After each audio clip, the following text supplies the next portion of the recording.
there are very there are very few real saints in the business. There are a lot of good people, but there are a lot more people who are willing to throw knives in your back to try to get to where you want to go. And so from that standpoint, it can be a really nasty business, but it can be the most rewarding business in the world. I mean, I look at it like this: there are 7.5 billion people on this earth, and there are 30 people in the world who do what I do. So, you know, when we do the math on that, I know how lucky I am, and know the fact that I've been able to pretty much live out a dream. And I feel just extraordinarily blessed and fortunate to be able to do that. And even better is that, for the most part, my team wins.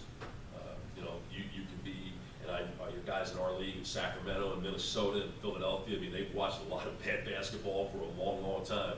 You know, I only had to watch a little bit of it this year. I do wonder how they can get through 82 games sometime to do that. You know, I only had to do that for a little while, and hopefully I won't have to do it for too much longer. But in the end, again, I'm one of 30. And there are a whole bunch of other people I know who would love to be able to have the opportunity to do that. So I know how lucky I am. If I missed anything, if you got any questions at all about business, you know, what I do, how I do it, anything, open. They're in their first quote-unquote internship, limited what it is, but they're getting exposure to it. They're getting exposed to different personalities, different people, how they're treated, some better than others at times. How do you, with the people that you deal with, how do you separate it and keep it from affecting you, or how do you use it to your advantage in terms of if it's kind of more negative? What, the internship? Yeah, they're at their internships, but how they're dealing with different personalities and how not to affect them. Yeah. I mean, it's up to you to determine how important is this to you. You know, you may not have a great experience with one particular internship, but if you're really determined that this is what you want to do, you want to be in sales, but you've had someone who, you know, you don't think you've gotten a whole lot from, go somewhere else. Try it with somebody else. Somebody else may give you a much better perspective, or a perspective that more correctly in your mind determines that this is what you want to do. You know, so there are good bosses and good bosses and bad bosses. There are, you know, there are people who are really willing to give up their time, you know, in an internship setting, and there are others who just cannot be bothered with it. And you know, you just have to find. It's up to you really to find that right person to be able to do that. The internships are important, but generally speaking, it's the relationships that you build. And you know, every business is a relationship business. You know, because you don't know where that person, you know, who maybe fired you, may come back and ultimately be your boss, and that happened to me. The guy who fired me at the ticket is the general manager, or the market manager of the cluster of Cumulus stations that I'm now working for and have been for the last 3 years. So, you know, as angry as you can be at that time, burning bridges is never a good idea. Going nuclear is never the right solution. Because you never know where you're going to wind up. And you know, look, you know, there may be people that you are working with in an internship situation, or even amongst yourselves, who may find a way to rise up into a position where, you know, they may help you. So, I know that girl. That's my way in. You know, I like her, she likes me. Here we go. And you never know where that's going to come from. And so I don't think of anything that I can tell, other than loving what you do and making sure that every morning you wake up that this is really what you want to do, that the next most important thing is being able to build relationships to where, you know, if you get whacked, that there are people that you can call and you know, who may be able to help you, you know, may work on your behalf so that you can get your next job. And that never ends. That never ends. So here's your Paul Kaharski, NFL guy. He was let go. Werder. Yeah. Scott Burnside. Yes, the hockey guy. Hockey guy. Pierre LeBrun, hockey guy. Dan O'Neill, college basketball. Huh. And Joe McDonald. Is that Joey Mack that was in Phil? Jody Mack? No. Different one. Joe McDonald from New York. Yeah, it was. That's the updated. That's who's announced it so far. Okay. So I mean that's. I mean, those are pretty, and again, this is all on the .com side, a lot on the .com side. We haven't heard much from the TV side or the radio side. Yeah. I mean, that's to come. You know, John Buccigross is probably the biggest name that's supposedly in peril. You know, right now and I would think maybe even Steve Levy too. You know, it could be. But I mean, there are going to be a lot of names that you're going to hear during the course of the day. But you know what? But those people have been around a long time, and I know Dana, and I know Paul, I know Ed Warner, obviously here. Don't know the hockey guys, but you know, have loved reading the hockey guys.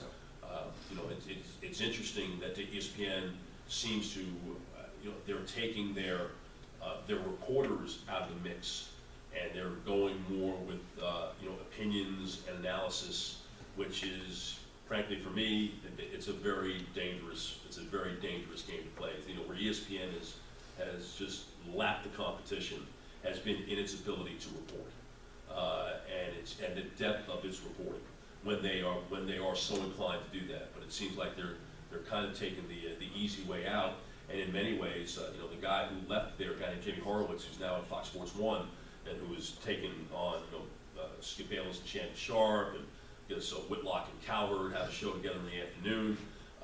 It seems like that's the model that ESPN wants to go to, and to me that's really scary. And I guess I'm just curious, just from your standpoint, how many of you watch highlights on your phone as opposed to watching on TV? Why do you watch highlights on your phone on a 6-inch phone when you can watch on a 26-inch TV or a 36-inch TV or a 70-inch TV? It's faster to get. Huh? Faster to get. That's to get, but the screen is so small that you can't see anything. Convenience. Yeah. Well, I mean, it's convenient, but again, what are you really? Can you really? You know, you're at the mercy of a Wi-Fi signal, or you know, hopefully you're in a spot where you got a tower and you got a pretty good signal. I mean, you know, can you really see what happened? And to me, I mean, I realize that this is what y'all are doing, and I think the sports business should be terrified of it, because frankly, I don't think it makes you it doesn't make you, I don't want to say as good a fan as others, but to me, it's hard to, okay, yeah, some guy threw up a shot and went in, but if you can't really see it, you know, I don't want to say did it ever really happen, but you know, there's other things that go along with that, and you know, I would just, but you know, I'll wait for 10 o'clock and the A block of Sports Center, like give me the highlight, give me the highlights of this game that I can really see what happened. But I mean, that's what they're counting on, at least that's what they believe is the case going forward. And it'll be interesting to see if they succeed in doing it. I mean, it's a very precarious time, frankly, for all of us, you know, in this business, because there aren't very many jobs to begin with, and they're slicing away pretty hard right now. Is it them thinking going more like the presenting type of thing, like with Jeremy Schaps, you know, with Outside the Lines with, you know, Bob Lee, and then you've got your E60 shorts, and you've got, you know, Schaps type of stuff, and you've got the 30 for 30s, and then, you know, well, they're going more. Those are great, and frankly, that's presentation. It's the best stuff that ESPN does. Right. Other than when they do breaking news, when they are able to do, you know, when they have breaking news, the fact that they do have an armada of reporters able to handle this, you know, makes them far and away the best. The question is, do they still want reporters, whether it's on the .com side, but I think, as again, you know, you see Adam Schefter write as much as you hear him on radio or you see him on television. I mean, it's across all platforms. I mean, they, like a lot of these guys that the Pierre LeBruns, the Dana O'Neills, you know, you don't see them on television. They've been strictly writers, and that's what they're cutting out. And now it's again, so who are the people who can work across all platforms and make themselves the most valuable? And that's, I mean, just looking at that early list, that's what it sounds like to me. What classes do you think they should take with their free, depending whatever their major is? Right. But with the free classes, they're like things they should take that would help them with no matter what they decide I to do? mean, anything that forces you to communicate, whether it's speaking, public speaking is a great class to take. To be able to stand up here in front of the room, and people can be terrified of that, but I think it's incredibly important to be able to feel comfortable in front of people, and especially if you're going to be in this business. I mean, not that you're when I'm in front of a microphone, I'm not thinking, oh man, I'm speaking to 750,000 people. Maybe, I'm not thinking like that. I'm thinking I'm talking to you. But you have to be able to stand up and be able to communicate. Anything that forces you to write, whether it's a literature class, a history class, whatever it is, anything that forces you to have to be able to create structure is invaluable to me. And then, frankly, and I wish I'd listened to my father a long time ago, I think business classes are really important now, especially in sports, with everything being pretty much tied to salary caps and whatnot, and for you to understand why teams do what they do, why leagues do what they do, why CBA negotiations can be as contentious as they are. Anything that gives you a better understanding of the business is probably a pretty good thing to do, even if it might not give you the GPA that you ultimately want. But I think they're all really important. Who's the funniest Mav? The funniest Mav. Well, the funniest Mav is actually not a player, but one of our assistant coaches, Darryl Armstrong, who literally is a laugh a minute. It's just, he's always got a smile on his face, and in the midst of a 33-win season and things not always going according to Hall, that he'll just say stuff going on the bus, and on the bus, and he's a huge Redskins fan. We love teasing about that. Our guys are, they're good guys. We don't really have a whole lot of access to them. I mean, much more than regular media does. We fly with them, and we're on, when we get on the ground, we're on buses, we're on different players are on one bus, and iguanas like me are on the other bus that take us to the hotels and whatnot. But we do get some time around them, but not as much as you would think. It's not like we're all exchanging cell phone numbers and stuff like that. What's one of your bucket list sporting events you haven't had the ability to call yet? I'd love to call Super Bowl. We've never done that. I would love to call, I'd love to call an NHL game. I called 7 minutes of an NHL game. The day that Neil Broughton's number was retired at Reunion Arena, I was working with Ralph. Razor was doing some national television. And back in the days of Reunion, there was no elevator to get to the press box at the top of the arena. And when they did the ceremony for Neil right at the start of the game, well, they did this at the start of the game, and then this was a national TV day, so they weren't stopping because they want to get the game on with. And so the game begins, and I call it, and there's not a whistle for the first 7 minutes of the game. I'm looking to catch my breath, and somehow but there was no whistle until literally there was a great chance for Guy Carbonneau that he missed. Not surprising since he didn't score very many goals. And then Ralph was able to come in, and we settled down at their broadcast. But I loved hockey growing up. I was a huge New York Islanders fan. My folks had tickets 6 rows to the ice behind the Islander penalty box in the glory era when they won 4 straight cups, and indeed set a record that will never be broken in sports history. They won 19 consecutive series. That is a mark that will never, ever be topped. It won't become close to being topped.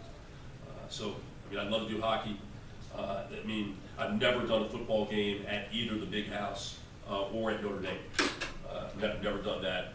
Those are about the only 2 places in college football that I've never been to that I really would like to go to. Every place else I pretty well have been to.